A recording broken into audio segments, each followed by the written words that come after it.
कुछ लोग कहते हैं कि संविधान डॉक्टर भीमराव अंबेडकर ने नहीं बनाया था, तो उन लोगों के लिए भी जवाब है कि शायद उन्होंने इतिहास नहीं पढ़ा या फिर जानबूझकर वो नफरत फैला रहे हैं। 26 नवंबर 1949 को जब भारत का संविधान बनकर तैयार हुआ था, उस ऐतिहासिक दस्तावेज के मुख्य निर्माता थे डॉक्टर भीमराव अंबेडकर। 29 अगस्त 1947 को संविधान की जो मसौदा समिति का गठन हुआ था और उनके चेयरमैन बनाए गए थे डॉक्टर अंबेडकर, क्योंकि उन्हें कानून की गहरी समझ थी और एक साफ दृष्टि थी नए भारत के लिए। डॉक्टर भीमराव अंबेडकर ने भारतीय संविधान तैयार करने से पहले लगभग 60 देशों के संविधान का गहराई से अध्ययन किया था। उनका अध्ययन बहुत विस्तृत था। उन्होंने न केवल देशों का संविधान पढ़ा, बल्कि यह भी देखा कि किस देश में कौन से अधिकार मिलते हैं। जिस संविधान के नाम से हम गणतंत्र दिवस मनाते हैं, उसे बनाने में लगभग 3 साल लगे, और ये इतना बड़ा है कि ये दुनिया का सबसे लंबा लिखित संविधान है। ये एक ऐसी किताब है जिसने भारत की तकदीर बदल दी। तो आइए समझते हैं कि संविधान क्या है और इसका निर्माण कैसे हुआ, किन किन लोगों ने भाग लिया। तो सारी जानकारी इस वीडियो के माध्यम से हम जानते हैं। दोस्तों, अगर आप वीडियो में नए हैं तो चैनल को सब्सक्राइब जरूर कर लें।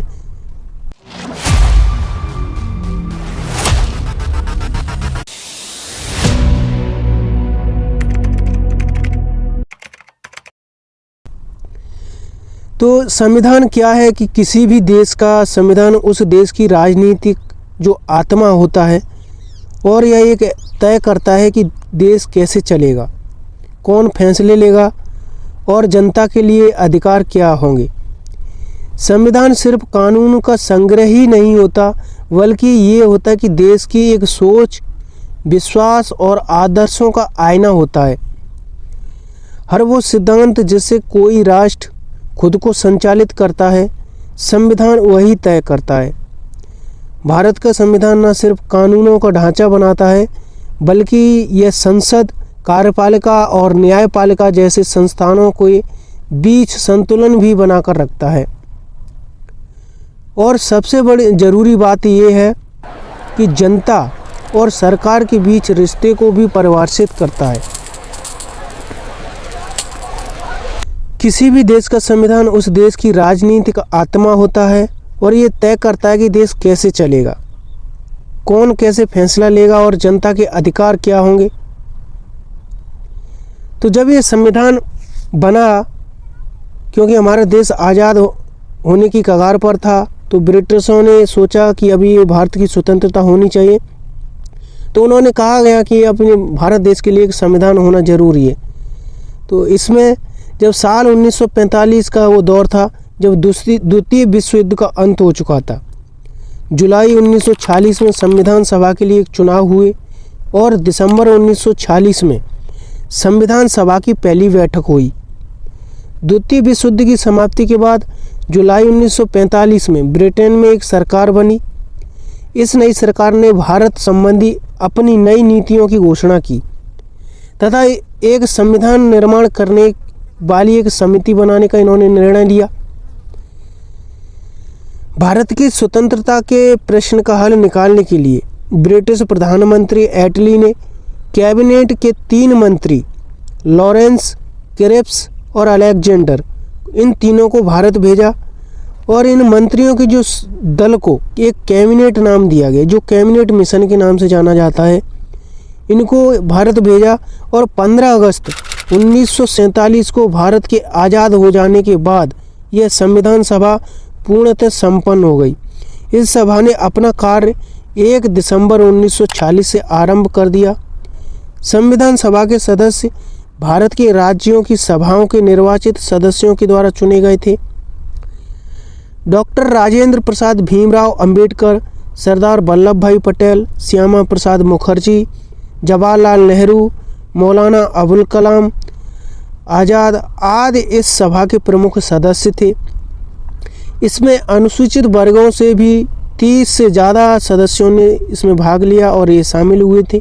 इसके जो अस्थायी अध्यक्ष के रूप में सच्चिदानंद सिन्हा को चुना गया, सभापति बनाया गया, जो प्रथम सभापति थे। किंतु बाद में डॉक्टर राजेंद्र प्रसाद, यानी 2 दिन बाद इन राजेंद्र प्रसाद को सभापति बनाया गया।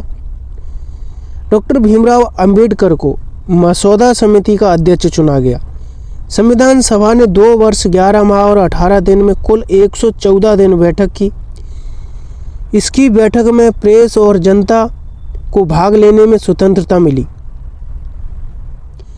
संविधान सभा को बनाने के लिए प्रमुख समितियां बनाई गईं और हर समिति की एक अपनी अलग जिम्मेदारी थी। जैसे संविधान में प्रारूप समिति, इसके अध्यक्ष डॉक्टर भीमराव अंबेडकर थे। यह समिति सबसे महत्वपूर्ण समिति थी। इसने संविधान का मसौदा तैयार किया और संविधान की रूपरेखा को तैयार की थी। दूसरी समिति थी संघ शक्ति समिति, यूनियन पावर कमेटी। इसके अध्यक्ष जवाहरलाल नेहरू थे। इसी प्रकार अन्य समितियां थीं, जैसे कि राज्य समिति, इसके अध्यक्ष सरदार वल्लभ भाई पटेल थे। अगली है संघीय संविधान समिति, यूनियन कॉन्स्टिट्यूशन कमेटी। इसके अध्यक्ष जवाहरलाल नेहरू थे। बुनियादी अधिकार और अल्पसंख्यक उप समिति, यानी fundamental rights and मेमोरिटीज sub committee. इसके अध्यक्ष सरदार वल्लभ भाई पटेल थे। अगली है नागरिकता समिति, इसके अध्यक्ष राजेंद्र प्रसाद थे। अगली भाषा समिति, जिसके भी राजेंद्र प्रसाद अध्यक्ष थे।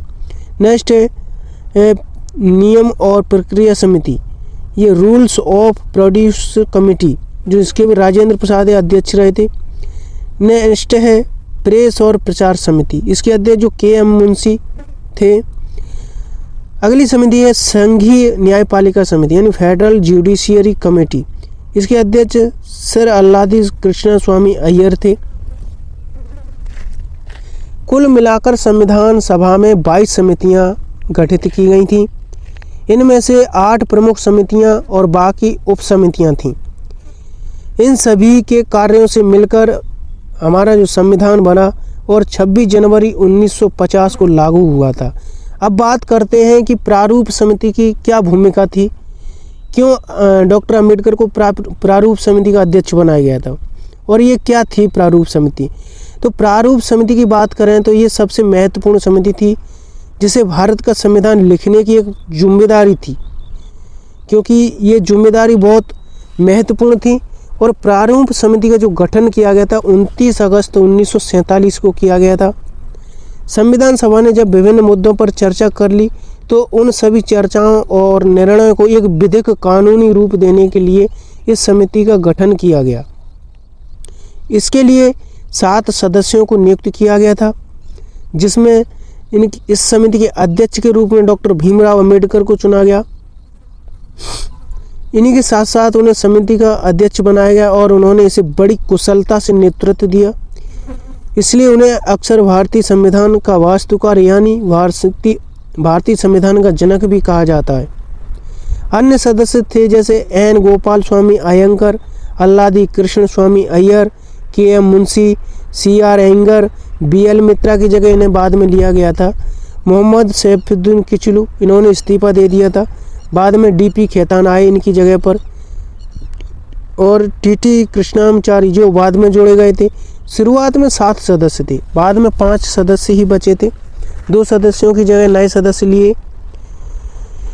कोई भी सदस्य राजनीतिक विरोध या असहमति के कारण समिति को छोड़कर तो नहीं गया था। कारण इनका व्यक्तिगत स्वास्थ्य संबंधित थे, किसी को मतलब स्वास्थ्य संबंधी समस्या आ गई, किसी का निधन हो गया, जैसे कि बी.एल. मित्रा, इनका स्वास्थ्य ठीक न होने के कारण इनको समिति से खुद हट गए थे। इनके स्थान पर एन मधुकर राव को लिया गया, दूसरे ये व्यक्ति थे। इसके बाद डी.पी. खेतान, समिति की प्रक्रिया के दौरान इनका निधन हो गया था 1948 में, और इससे पहले इनका स्वास्थ्य खराब था तो ये समिति से हट गए थे। इनके स्थान पर शामिल हुए टी.टी. कृष्णामाचारी। टी.टी. कृष्णामाचारी ने बाद में कहा था कि मैं समिति का सदस्य तो नहीं था, परंतु मुझे भरपाई करने के लिए मजबूर किया गया था। परंतु बी.एल. मित्रा इनका भी स्वास्थ्य ठीक न होने के कारण ये समिति से हट गए थे। इनके स्थान पर मधुकर राव, सी आर अयंगर अगले थे। प्रारूप समिति में जो डॉक्टर अंबेडकर सबसे अधिक सक्रिय थे और उन्होंने लगभग पूरा मसौदा तैयार किया। अन्य सदस्य भी अलग अलग भागों में विशेषज्ञता के साथ योगदान करते रहे। सवाल ये भी है कि संविधान लिखने के लिए अंबेडकर को ही क्यों चुना गया। तो सुनिए, डॉक्टर भीमराव अंबेडकर ने भारतीय संविधान तैयार करने से पहले लगभग 60 देशों के संविधान का गहराई से अध्ययन किया था और उनका अध्ययन बहुत विस्तृत था।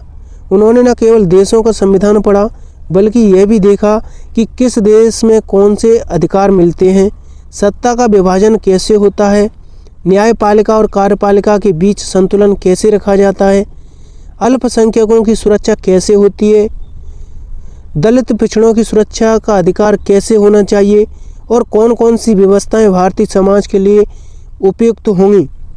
इसका विशेष उन्हें ज्ञान था और भारतीय समाज में जातिगत भेदभाव को कैसे ख़त्म किया जाए ताकि भारतीय समाज को शांति और समानता की भावना बरकरार रहे और भारत एक विकास की राह पर चले।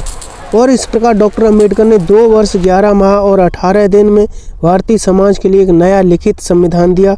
हर संविधान के हर आर्टिकल पर बहस हुई और इसे उनका उद्देश्य था कि एक ऐसा संविधान देना जो हर नागरिक को बराबरी दे, हर वर्ग को सम्मान दे और हर इंसान को न्याय दे सके।